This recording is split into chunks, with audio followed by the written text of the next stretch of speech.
kita bisa menindas orang miskin lagi.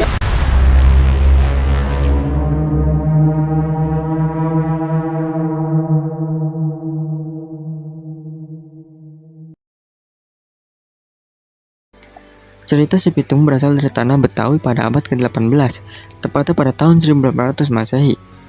Alkisah hiduplah seorang pemuda dari Batavia yang bernama Pitung. Menurut legenda, ia kebal dengan senjata api dan senjata tajam. Pitung sangat baik hati, suka menolong rakyat miskin.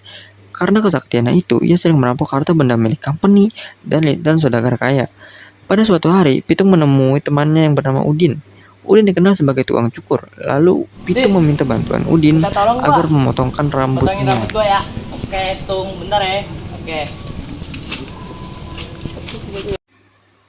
Lalu Udin mulai memotong rambut Pitung, namun rambut itu sangat sulit untuk dipotong. Tung, ini rambut yang keras apa menunggu yang tumpul sih? Gunting lu kali yang tumpul. Coba lagi. Oke deh, gue coba dulu ya. Ya. Udin pun mulai mencoba memotong rambut Pitung lagi, tetapi rambut Pitung tetap saja tidak mau terpotong. Alhasil, Udin pun menyerah untuk memotong rambut Pitung. Udah tuh, gue nyerah. Oke, ini gua kasih tahu rahasia gua. Tapi cuma lu doang yang tahu ya. Iya deh.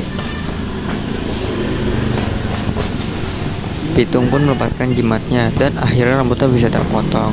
Setelah mengetahui kejadian tersebut, Udin pun membocorkan rahasia ini kepada company untuk mendapatkan hadiah yang sepantasnya. Bagusnya buat lu ya. Berita apa? Gua tahu kelemahan si Pitung. Apa kelemahan si Pitung? Kelemahan si Pitung adalah jika dia melepaskan jimatnya. Wis, lu akan diberikan hadiah yang luar biasa. Setelah mengetahui hal itu, company langsung memberikan hadiah besar kepada Udin. Pada suatu hari, Pitung sedang mandi di sungai. Ketika si Udin tidak sengaja melihat Pitung, Udin segera memberitahu kepada Wah, company. gua harus kasih tahu Sepian ini.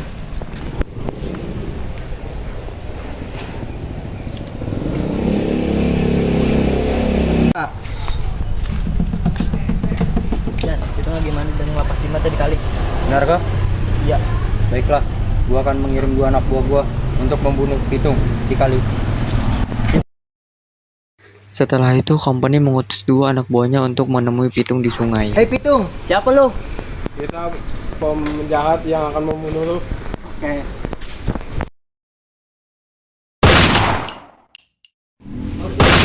Kenapa tidak mempan ya? Padahal itu kelemahan dikatakan si Udin. Ya, kenapa tidak mempan?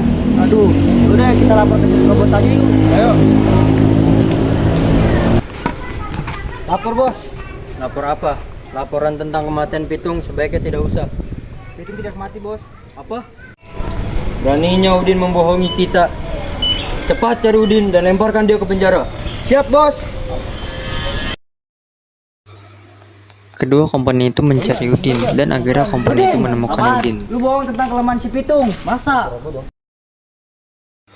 Dan akhirnya Udin pun dilemparkan ke penjara. Pitung pun mulai merampas harta benda milik company. Dan guru Pitung pun kesal dengan kelakuan Pitung yang menyelewengkan janjinya. Pitung! Apa guru? Harus dihukum karena kelakuanmu. Apa salahku guru? Kau telah mengingkari janji yang telah aku ajarkan. Setelah itu guru Pitung pun pergi meninggalkan Pitung. Namun di tengah perjalanan ia bertemu dengan company. Gua mau ngasih tahu tutorial yang sangat penting. Benar kah? Apa kelemahannya? Tapi harus janji jangan menindas rakyat miskin lagi. Oke, saya berjanji. Kelemahannya adalah jika dia dilempar di telur busuk dia tidak akan mati. Oke, terima kasih atas bocorannya. Lalu setelah itu company pun memikirkan bagaimana cara menjalankan misinya itu. Company berpikir untuk membuat sebuah pesta dan mengundang Pitung untuk datang ke sana. Dan akhirnya company membuat pesta dan mengundang Pitung ke sana. Ada Pitung tuh. Pitung, ayo kemari minum arak. Baiklah.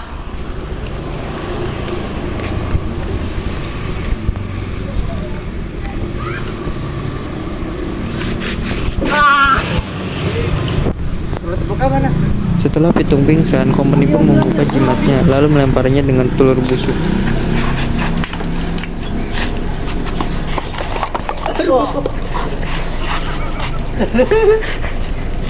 Yeay, kita bebas. Si Pitung telah mati. Yeay, kita bisa menindas orang miskin lagi. Jangan. Kenapa?